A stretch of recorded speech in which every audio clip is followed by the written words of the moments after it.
the picture you showed me last night of that red glowing object.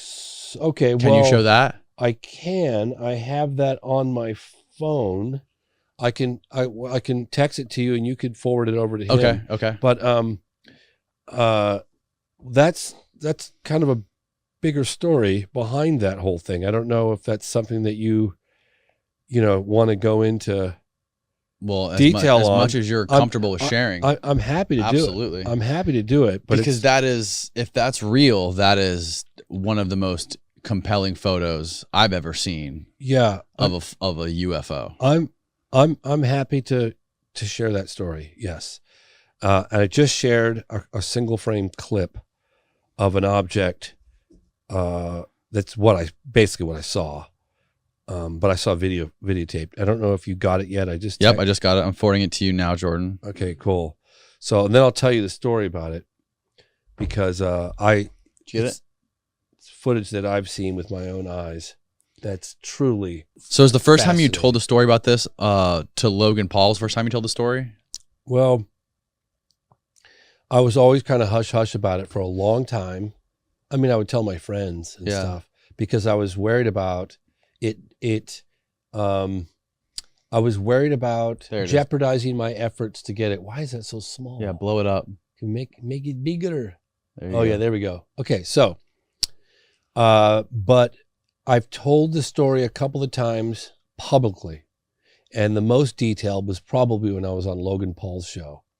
Because he's like, evidence, where's the evidence? And of course I feel him. I know what he's talking about. I feel the same way. I mean, I got some evidence, I've uncovered some nice photographic evidence and video. So let me tell you the story behind this because it's pretty crazy. I was doing my first UFO documentary way, way, way back. Believe it or not, they had cameras back then. I'm old, but not that old. And I was interviewing a guy who lived on the outskirts of Area 51 in the area where you could live. It's not like restricted, space. But his name was Chuck Clark, and he lived in a double wide, and he was a former military guy, an amateur astronomer. And he had a sighting of something out at Area 51. And remember, this was kind of around the time that Bob Lazar's story was coming out. It was really big. This was the early 90s. I couldn't tell you exactly what year, but the early 90s. And so Chuck and I, he was participating in my film. It's called 50 Years of Denial. And we were going back and forth for several months. And I was fascinated by what was going on in Area 51. I was a very curious person by nature. So I stayed in touch with Chuck and we communicated often. Well, one day he calls me and he goes, I got something to show you. And I said, okay, well, can you tell me what it is? He goes, no, but I'll tell you this much. When you see it, your jaw's going to hit the ground. I said, really? And he's not one for hyperbole. I mean, Chuck is a pretty mellow guy. I said, really? He goes, yeah, really. I said, I'm getting in my car and I'm driving straight there. I think it was like 16-hour drive, 14-hour drive. But I was like, if Chuck says, so I get to the little alien. Chuck lived just a block away in Rachel, Nevada. Go and do his double wide, super clean trailer, very nice, like beautifully air conditioned, nice, very clean, nice situation. And he's got a TV and he's got a VHS tape, and he pops his VHS tape in. He says, sit down, I'll show you, And I see two guys on, all I can describe is like the typical road trip. They're listening to tunes, they're filming out the window, they're goofing off next to they go into like the little alien and they're posing next to the little alien, just goofing off, just on a road trip. Yeah. Going to check out Area 51 after all the publicity that Bob Lazar gave Area 51 was a ton. The first time, right? Mm-hmm.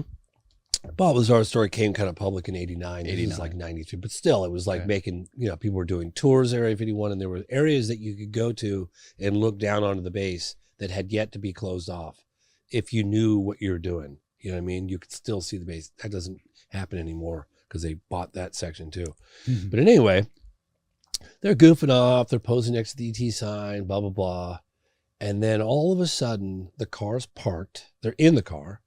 The car's parked. The camera is on probably the armrest, and it's crooked. It's not like level because it's just cocked a little bit. And the camera's filming the dashboard, a little bit of the windscreen, and the heater and the vents and all that stuff. And they're arguing, and what it sounds to me like, you can't see them yet. You can't see them.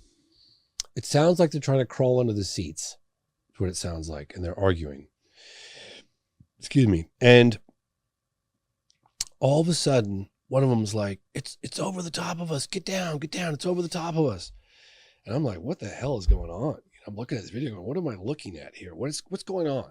And at that point, this light, like, if this is the car, there's a light source above it shooting directly down, and it's lighting up the inside of the car, okay? But not normally like if you just had a spotlight with a helicopter. No, this light was like a yellowy orange, and the shadows inside the car, you couldn't see the light. You could only see the effects of the light.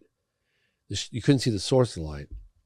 The shadows on the inside of the car were eerily moving around like the source of the light was on a pendulum, because it was kind of like this.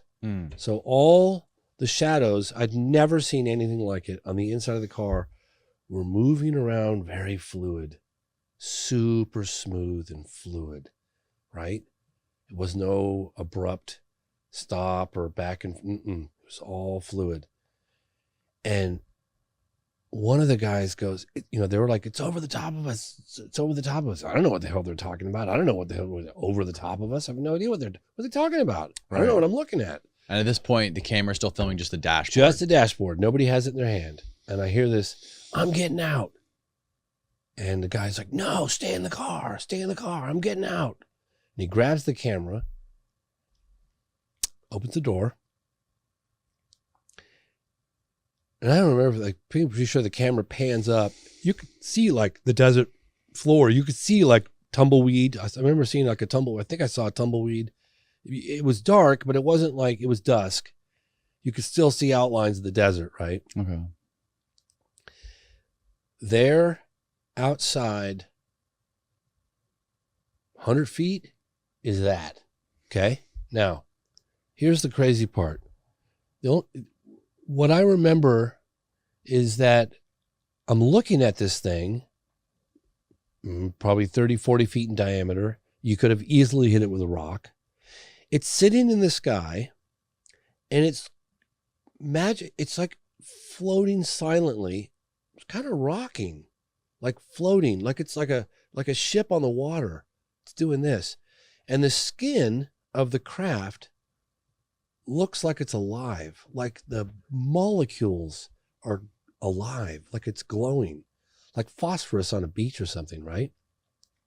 And I'm looking at it, and all I'm thinking of is all the witnesses that I've talked to that have seen these things, at a loss for words to describe what the hell they're looking at, right? Do you know what I'm saying? Yeah. Like, because it looks alive. It looks like magic. Like you can't even speak. Like, I was just like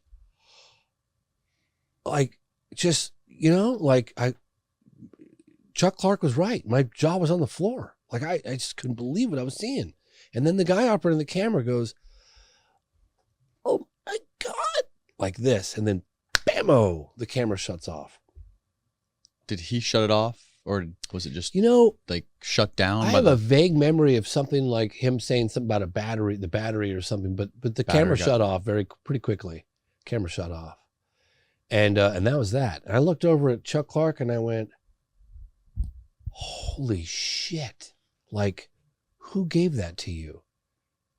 Like, I need to have that.